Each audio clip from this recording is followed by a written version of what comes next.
कि जो लोग चढ़ के किसी के दरवाजे पर उसके घर के सामने रास्ता खोज रहे थे, जो आबादी वर्ग 6 है, आबादी वर्ग 6 जहाँ घोषित हो जाता है, जो आबाद रहता है उसी का अधिकार रहता है। और लेखपाल, कानगोई, तहसीलदार और राजस्व कर्मी मिल करके ये झगड़ा पैदा करवा रहे हैं, कर रहे हैं, और जिला प्रशासन मौन बैठा हुआ है। कि वाकई लेखपाल, राजस्व टीम और पुलिस टीम गंभीरता से अगर काम करती तो ये घटना रोकी जा सकती थी।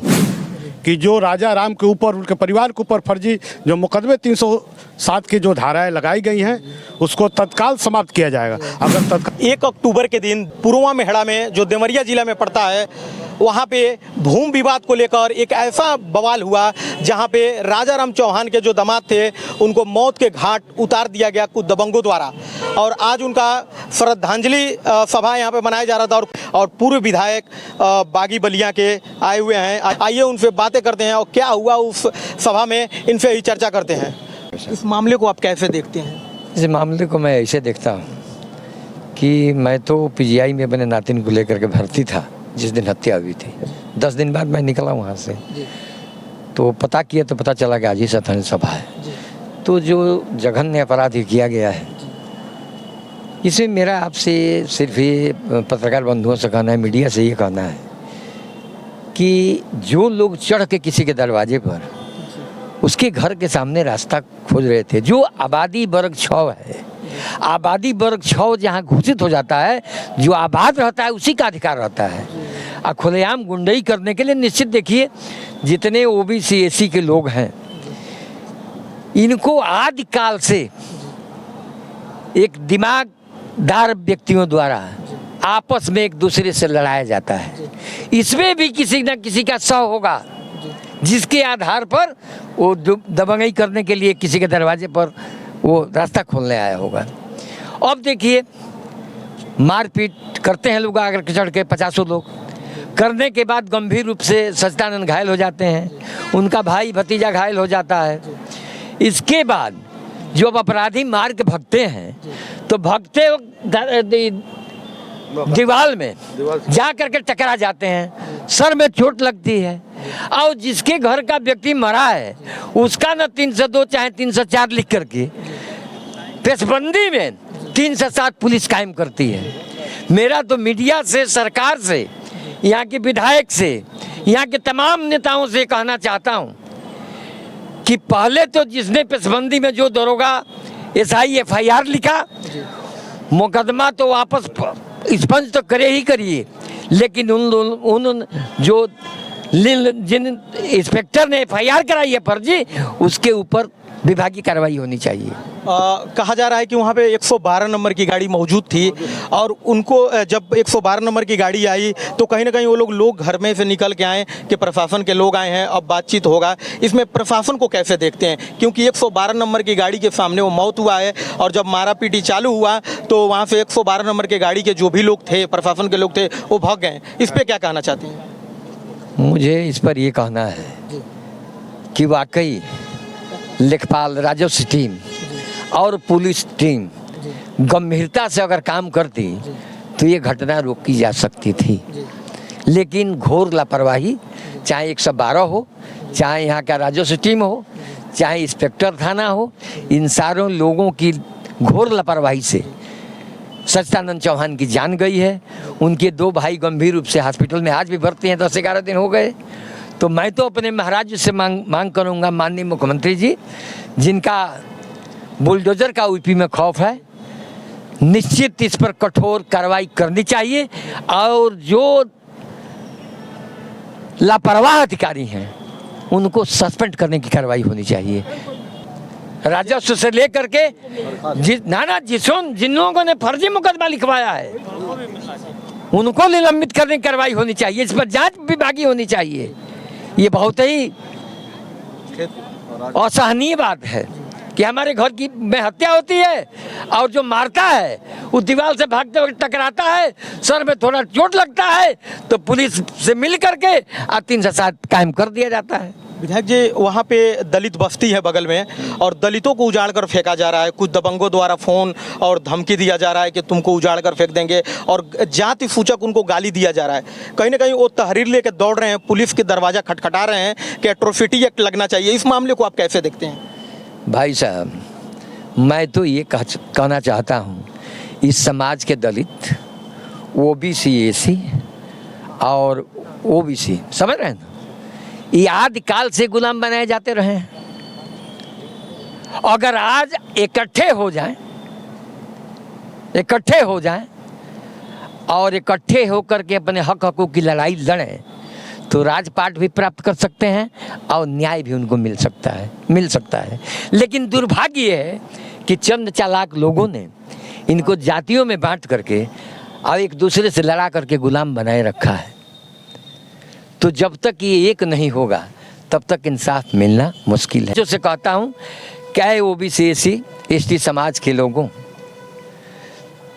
अगर आप लोग आपस में संगठित नहीं हुए, अगर आप लोग आपस में संगठित होकर के सत्ता की मास्टर चाबी अपने हाथ में नहीं लिए तो तुम्हारा वही दशा होगा जो नदी में बहने वाले तिनके की तरह बेवजन, बेसहारा और बेमतलब का बने रहेंगे। दूसरा मेरा ये कहना है ओबीसी, एसी, एसटी के लोगों से कि सदियों से सताए दबाए गए हो, ऐ ओबीसी, एसी, एसटी समाज के लोगों, अपने आप को उस पत्थर के रूप में ढार लो जो पत्थर नदी के पानी में रह करके वो गलता नहीं बल्कि नदी की धारा को ही बदल देता है। अगर सारे एक हो गए तो निश्चित नदी की धारा को बदल देंगे। जैसे जैसे लोकसभा आ रहा है वैसे वैसे देवरिया से लेके पूरे प्रदेश में भूमि विवाद चरम सीमा पे है, इसको कैसे देखते हैं? लड़ाने बजाने का तरीका है, दिमागदार लोग एक दूसरे को लड़ा करके फंसा रहे हैं। हाँ, इसमें भी कहीं राजनीति हुई है, इसमें भी कोई बहुत मजबूत आदमी है जो उसको चाह जाए कि देख लो, चले जाओ, तो रोगा हमारे हाथ में है, तहसीलदार हमारे हाथ में है, एसडीएम हमारे हाथ में है। बिना चढ़ाए उस सत्ता के बाहर का व्यक्ति जाकर के इतना बड़ा कांड कैसे कर सकता है? निश्चित किसी न किसी भूमाफिया का हाथ है जो हमारे पार्टी से भी संबंधित हो सकता है। मोहन चौहान जी हैं, क्या उनके घर पे बुलडोजर चलना चाहिए कि नहीं? देखिए, ये महाराज जी की जो उत्तर प्रदेश में सरकार चल रही है, निश्चित तौर से जितने भूमाफिया हैं उनको चिन्हित किया जा रहा है।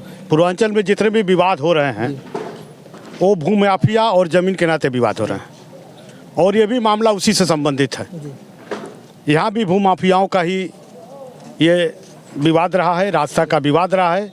लेकिन भूमाफिया जो राजा राम चौहान जी के दरवाजे पर चढ़ करके जिस तरह से जघन्य अपराध किया, उनके दामाद की हत्या किया है, सचिदानंद जी का हत्या किया है, आज श्रद्धांजलि सभा के माध्यम से हम लोगों ने मांग किया है कि जो राजा राम के ऊपर, उनके परिवार के ऊपर फर्जी जो मुकदमे 307 की जो धाराएं लगाई गई हैं उसको तत्काल समाप्त किया जाएगा। अगर तत्काल समाप्त नहीं किया जाता है तो अभी तो ये अंगड़ाई है, आगे और लड़ाई है और आगे हम लोग लड़ाई लड़ने के लिए तैयार हैं। और माननीय विधायक जी आज मंच पर मौजूद थे, ये समाज के लोगों ने अपनी बात को रखा है, निश्चित तौर से आश्वासन उन्होंने दिया है कि इस पर न्याय मिलेगा और जो वो 307 की जो धाराएं हैं उसको समाप्त किया जाएगा और इस बात को हम लोग पुरजोर तरीके से पार्टी में रखेंगे।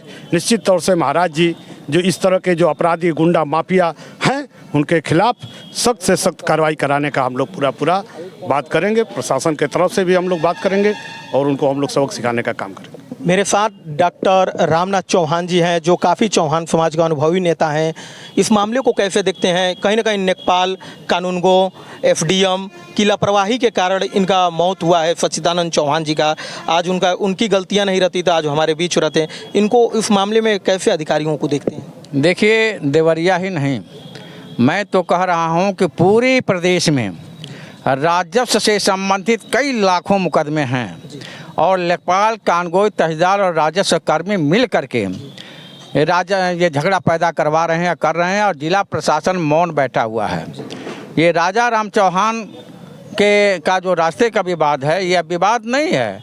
वो रास्ता तो राजा राम के चौहान के घर के पिछवाड़े से रास्ता है। एसडीएम साहब जाके सीमांकन भी कर दिए हैं, लेकिन ज़बरदस्ती भू माफियाओं के साजिश के तहत बदमाशों को, अपराधियों को उत्तेजित करके और भू माफिया जो है रास्ता निकलवाने की नीयत से हमला करवाया है, जिसमें सच्चिदानंद चौहान की हत्या हुई है। मैं कहना चाहता हूँ, अखिल भारतीय चौहान महासभा का मैं प्रदेश होने के नाते मैं कहना चाहता हूं कि राजा राम चौहान के ऊपर प्राणघातक हमला किया गया। सैकड़ों लोग आकर उनके दरवाजे पर चढ़ के हत्या किए, और यही घटना 2 अक्टूबर को फतेहपुर में हुआ। वहां 6 लोगों की हत्या हुई, लेकिन प्रशासन वहां संज्ञान ले रहा है और इसको नकार रहा है। मैं कहना चाहता हूं कि राजा राम चौहान और उनके परिवार के ऊपर जो 307 की धारा लगी है वह हटाया नहीं गई। 1 हफ्ते का मैं मोहलत दे रहा हूं। 1 हफ्ते में धारा नहीं बदली गई तो जिला प्रशासन को घेरने के लिए जिला प्रशासन को बहुत बड़े आंदोलन का सामना करना पड़ेगा, और ये आंदोलन के सामने जिला प्रशासन झुकेगा।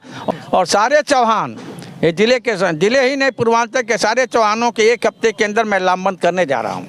डॉक्टर साहब, देखा जाए तो कहीं ना कहीं लोग कह रहे हैं और लोग सवाल उठा रहे हैं कि जो विवेचना किया है इस मामले को, कहीं ना कहीं जांच विशेष का पुलिस वाला था और कहीं ना कहीं इनको फंसाया गया है, 307 लगाया गया है। इस पे क्या कहना चाहते हैं?